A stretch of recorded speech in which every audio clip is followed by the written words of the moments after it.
Hello everyone, welcome back to my channel. This is Pramila Yadav. Last class में हम PYQs discuss कर रहे थे सीटेट एंड एस्टेट के रिलेटेड टू चाइल्ड डेवलपमेंट, बाल विकास। जो क्वेश्चन प्रीवियस ईयर में आए हुए हैं और जो इम्पोर्टेंट क्वेश्चन है वो मैं आपके साथ डिस्कस कर रही हूँ। आज कुछ क्वेश्चन और डिस्कस करेंगे, जिसमें हमारा पहला क्वेश्चन है tertiary circular reaction develop during. कौन सी स्टेज में बच्चे में टर्सरी सर्कुलर रिएक्शंस हैं वो डेवलप हो जाती हैं? सेंसरी मोटर स्टेज में, प्री ऑपरेशनल स्टेज में, कॉन्क्रीट ऑपरेशनल स्टेज में और फॉर्मल ऑपरेशनल स्टेज में। सबसे पहले आपको ये पता होना चाहिए ये जो चारों स्टेजेस हैं ये किसने दी थी? ये पियाजेट ने दी थी, जीन पियाजेट ने दी थी। जीन पियाजेट की जो थ्योरी थी कोग्निटिव डेवलपमेंट थ्योरी, उसमें इन्होंने 4 स्टेजेस की बात की थी। सबसे पहले थी सेंसरी मोटर स्टेज, जब बच्चा 0 से 2 साल का होता है तो सेंसरी मोटर स्टेज में होता है। जब बच्चा 2 से 6 साल में होता है तो उसको प्री ऑपरेशनल स्टेज कहते हैं, और जब बच्चा 6 से 12 में होगा उसको हम कॉन्क्रीट ऑपरेशनल स्टेज कहते हैं, और 12 से 18 जो टाइम पीरियड था उसको फॉर्मल ऑपरेशनल स्टेज का नाम दिया है। जीन पियाजेट ने ये 4 स्टेजेस हैं जो डिस्कस की हैं। तो इन चारों में से कौन सी स्टेज में बच्चा टर्सरी सर्कुलर रिएक्शंस है वो शो करता है? सबसे पहले हमें ये पता होना चाहिए ये रिएक्शंस होती क्या हैं। ये रिएक्शंस होती हैं, बच्चा ट्रायल एंड एरर से सीखने लगता है, मतलब बच्चा भूल और प्रयत्न के जो नियम से सीखने लगता है। जैसे आप बच्चे को एक खिलौना देंगे, खिलौने को वो फर्श पर फेंकेगा, उस टॉय को वो फर्श पर फेंकेगा और वो उसका रिस्पॉन्स देखने की कोशिश करता है। ये होती है टर्सरी सर्कुलर रिएक्शन जो बच्चे में डेवलप हो जाती है जब बच्चा 0 से 2 साल में होता है, जब बच्चा इन्फेंसी में होता है। और इन्फेंसी की जो स्टेज है उसको जीन पियाजेट ने नाम दिया है सेंसरी मोटर स्टेज। ये हम जब जीन पियाजेट की कोग्निटिव डेवलपमेंट थ्योरी पढ़ेंगे तब भी हम डिटेल में डिस्कस करेंगे। नेक्स्ट क्वेश्चन है which of the following is not a characteristic of adolescence. इनमें से कौन सी एक किशोर अवस्था की करेक्टरिस्टिक नहीं है? किशोर अवस्था को हमने बहुत डिटेल में बहुत अच्छे से समझा था। पहला ऑप्शन है weight of the muscles is 20% of the total weight of the body. जो मसल्स हैं उनका वेट क्या टोटल वेट का 20% होता है। Tendency of day dream increase, क्या दिवा सपन की जो टेंडेंसी है वो बढ़ जाती है। वोकेबलरी टू इंक्रीज, क्या जो वोकैब होती है, जो बच्चे का शब्दकोश होता है वो बहुत ज़्यादा बढ़ जाता है। Mental ability reach at its highest level, क्या जो मेंटल एबिलिटी है वो उसके हाईएस्ट लेवल पर पहुंच जाती हैं।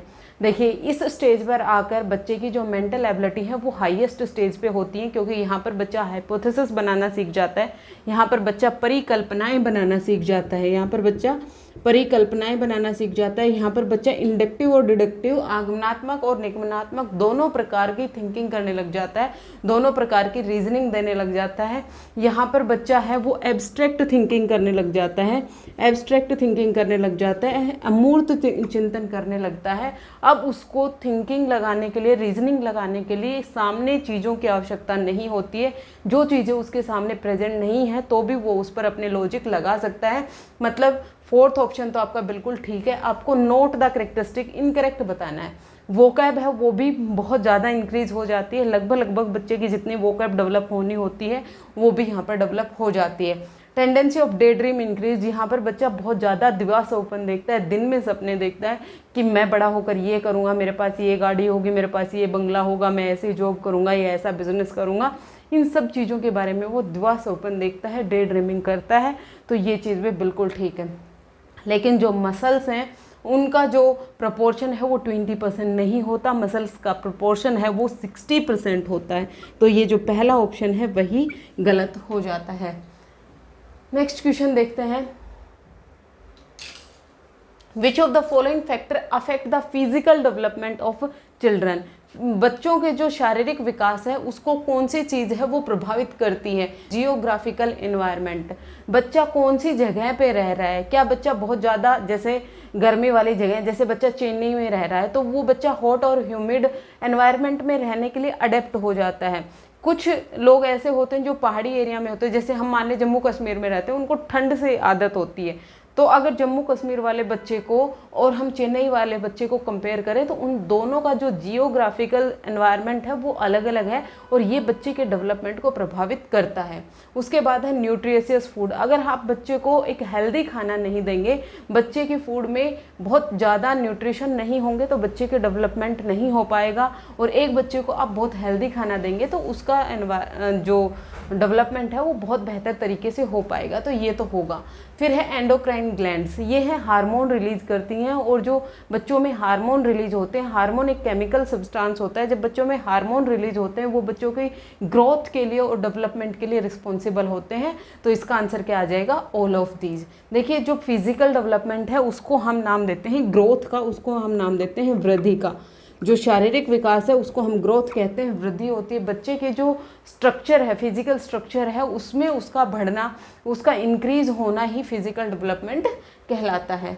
उसके बाद हम देखें who among the following first gave the theory of moral development. किसने मॉरल डेवलपमेंट की थ्योरी दी थी? इसमें पहला ऑप्शन है प्याजेट, फिर है कोहलबर्ग, फिर है गिलिगन और नो ऑप्शन इज करेक्ट। तो यहाँ पर बच्चे हैं वो कंफ्यूज होते हैं कोहलबर्ग के साथ, क्योंकि मॉरल डेवलपमेंट थ्योरी जब हम पढ़ते हैं तो मॉरल डेवलपमेंट थ्योरी हम कोहलबर्ग की ही पढ़ते हैं, लेकिन जो सबसे पहले काम किया था मॉरल डेवलपमेंट पे वो कोहलबर्ग ने नहीं किया था, वो जीन पियाजेट ने किया था। जीन पियाजेट ने सबसे पहले मॉरल डेवलपमेंट थ्योरी दी थी, लेकिन उन्होंने अपने काम को अधूरा छोड़ दिया था, पूरा काम नहीं किया था और वो कोग्निटिव डेवलपमेंट के क्षेत्र में चले गए थे।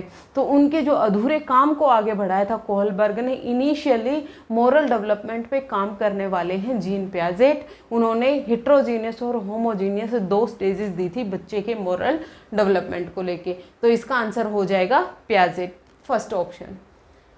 फिर उसके बाद नेक्स्ट क्वेश्चन है हमारा proximodistal principle state that in infancy. Infancy में प्रोक्सिमोडिस्टल जो डेवलपमेंट है उसकी बात हो रही है। डायरेक्शन में हमने दो दिशाओं के बारे में पढ़ा था कि जो डेवलपमेंट है उसकी दो डायरेक्शन होती है, एक तो स्फेलोकोडल होती है और एक प्रोक्सिमोडिस्टल होती है। तो जो प्रोक्सिमोडिस्टल प्रिंसिपल है वो क्या कहता है? The limbs continue to grow faster than the hands and feet. जो लिम्ब्स हैं वो ज़्यादा ग्रो करती हैं उसके हाथ और पैरों के कंपैरिजन में। फिर उसके बाद है development proceed from head to toe. ये तो बिल्कुल ही गलत हो गया क्योंकि ये तो स्फेलोकोडल की बात कर रहा है। जहाँ पर भी head to toe, head to foot की बात होगी वहाँ पर स्फेलोकोडल होगा, सिर से पैर की तरफ का डेवलपमेंट की बात होगी। Development of language occur rapidly as it is sensitive period of time. Infancy में जो भाषा का डेवलपमेंट है वो उतना ज़्यादा नहीं होता है। भाषा और सामाजिक विकास के लिए अर्ली चाइल्डहुड है वो सबसे ज़्यादा क्रूशियल टाइम पीरियड होता है। ये हम लास्ट क्लासेज में हमने डिस्कस भी किया था, तो ये भी गलत है। फिर उसके बाद है physical development occur rapidly with the development of fine motor skills. यहाँ पर बच्चे का फिजिकल डेवलपमेंट होता है लेकिन इन्फेंसी में बच्चे की ग्रॉस मोटर स्किल्स हैं वो डेवलप होती हैं। जो लार्जर मसल से रिलेटेड जो डेवलपमेंट है बच्चे का वो होता है। फाइन मोटर स्किल्स हैं वो बच्चे की यहाँ पर डेवलप नहीं होती। अर्ली चाइल्डहुड में जाकर बच्चे में फाइन मोटर स्किल्स हैं वो डेवलप होने लगती हैं। तो इसका पहला आंसर हो जाएगा जो बच्चे की लिम्स होती हैं, क्योंकि जो प्रोक्सिमोडिस्टल जो डायरेक्शन है वो अंदर से बाहर की तरफ होती है। बच्चे की जो अंदर जो पार्ट्स हैं, जो इंटरनल ऑर्गन्स हैं, उनका पहले डेवलपमेंट होगा, फिर उसके बाद बच्चे की आर्म्स का होगा, फिर उसके बाद बच्चे की फिंगर्स का डेवलपमेंट होगा। अंदर से बाहर की तरफ जो हॉरिजॉन्टल एक्सिस होगी उसके साथ जो डेवलपमेंट होता है उसको हम प्रोक्सिमोडिस्टल डेवलपमेंट कहते हैं। और जो लॉन्गिट्यूडनल डेवलपमेंट होता है जो हेड से फुट होता है उसको हम स्फेलोकोडल कहते हैं। तो इसका ऑप्शन फर्स्ट है वो ठीक हो जाएगा। नेक्स्ट क्वेश्चन है आपका Who developed the socio cultural theory of development. Development की सोशियो कल्चरल थ्योरी है वो किसने दी थी? जहाँ पर भी सोसाइटी की बात आ जाए, जहाँ पर भी कल्चर की बात आ जाए, जहाँ पर भी भाषा की बात आ जाए, लैंग्वेज की बात आ जाए, किस किस की मैंने तीन चीज़ें बताई आपको, भाषा, समाज और संस्कृति। भाषा, समाज और संस्कृति जहाँ पर भी आ जाता है तो वहाँ पर जो बच्चे का डेवलपमेंट होता है, जो विकास की बात करेगा वो कौन करेगा? लेव वाइगोस्की करेंगे। लेव वाइगोस्की कहते हैं कि बच्चे की डेवलपमेंट में इन तीन चीज़ों का अहम रोल होता है, भाषा, समाज और संस्कृति। जहाँ पर भी आपको ये तीनों शब्द देखने को मिलेंगे उसका आंसर यही होगा। सोशियो कल्चरल, जैसे हमें नाम से ही पता चल रहा है, सामाजिक और सांस्कृतिक विकास का सिद्धांत है वो लेव वाइगोस्की ने दिया था। फिर उसके बाद नेक्स्ट क्वेश्चन है यहाँ पर, is the age of range of puberty stage. Puberty stage है, उसका मतलब क्या होता है, सेक्सुअल मैच्योरिटी होती है, वो बच्चों में लेटर चाइल्डहुड के ख़त्म होते होते आने लगती है। जो गर्ल्स होती हैं उनमें जो प्यूबरिटी आती है वो 10 साल में होती है, 10 साल तक शुरू होती है, और जो बॉयज़ होते हैं उनकी जो प्यूबरिटी है वो 12 साल पर शुरू हो जाती है। तो यहाँ पर जो गर्ल्स हैं उसमें जो मैच्योरिटी है, सेक्सुअल मैच्योरिटी है, प्यूबरिटी की स्टेज है वो 2 साल पहले आ जाती है, और बॉयज़ में जो सेक्सुअल मैच्योरिटी है वो 2 साल बाद में आती है। तो जो रेंज ऑफ प्यूबरिटी स्टेज है वो कितनी हो जाएगी, 10 से 12 साल हो जाएगी जब बच्चा लेटर चाइल्डहुड में होता है। फिर उसके बाद नेक्स्ट क्वेश्चन है आपका, growth and development is the product of heredity and environment का होता है, ये हम सबको पता है।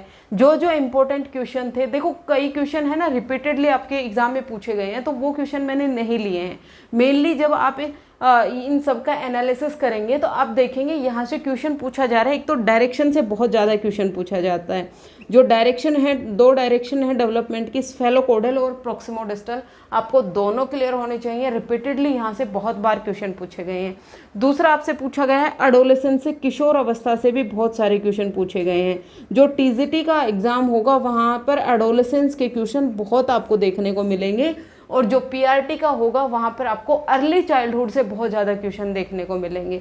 यहाँ पर आपसे क्वेश्चन प्यूबरिटी से भी बहुत ज़्यादा आ रहे हैं। यहाँ पर प्यूबरिटी की भी बहुत बात हो रही है, सेक्सुअल मैच्योरिटी की भी बहुत बात हो रही है, तो ये भी अपने आप में एक इम्पॉर्टेंट चीज़ है। एडोलेसेंस की कैरेक्टरिस्टिक आपको सब पता होना चाहिए, और कौन से स्टेज में बच्चे का किस तरह का कोग्निटिव डेवलपमेंट होता है, किस तरह का संज्ञानात्मक विकास होता है, ये भी आपको ज़रूर से याद रखना है। कौन सी स्टेज कौन से डेवलपमेंट के लिए इम्पोर्टेंट है। जैसे इन्फेंसी है वो फिजिकल डेवलपमेंट के लिए बहुत ज़्यादा इम्पोर्टेंट है। अर्ली चाइल्डहुड है वो भाषा और जो सामाजिक डेवलपमेंट है उसके लिए बहुत क्रूशियल टाइम पीरियड है। लेटर चाइल्डहुड में बच्चे में प्यूबरिटी आ जाती है। अगर एडोलेसेंस की बात करें तो वहाँ पर बच्चे की जो मेंटल डेवलपमेंट है, जो उसका संज्ञानात्मक विकास है वो पूरा हो जाता है। वहाँ पर बच्चे की वोकैब भी बहुत ज़्यादा इंक्रीज हो जाती है। वहाँ पर बच्चे में एब्स्ट्रैक्ट थिंकिंग आ जाती है, हाइपोथेटिकल डिडक्टिव रीजनिंग वहाँ पर आ जाती है। तो इस तरह से जो क्वेश्चन बनते हैं वो मेन स्टेज में कहाँ कहाँ से क्वेश्चन हैं वो सभी मैंने आपको डिस्कस कर लिए हैं। होपफुली आपको बाल विकास चाइल्ड डेवलपमेंट वाला टॉपिक है ये क्लियर हो गया होगा। नेक्स्ट मिलते हैं आपको अगले टॉपिक के साथ। आज के लिए इतना ही। Thank you very much.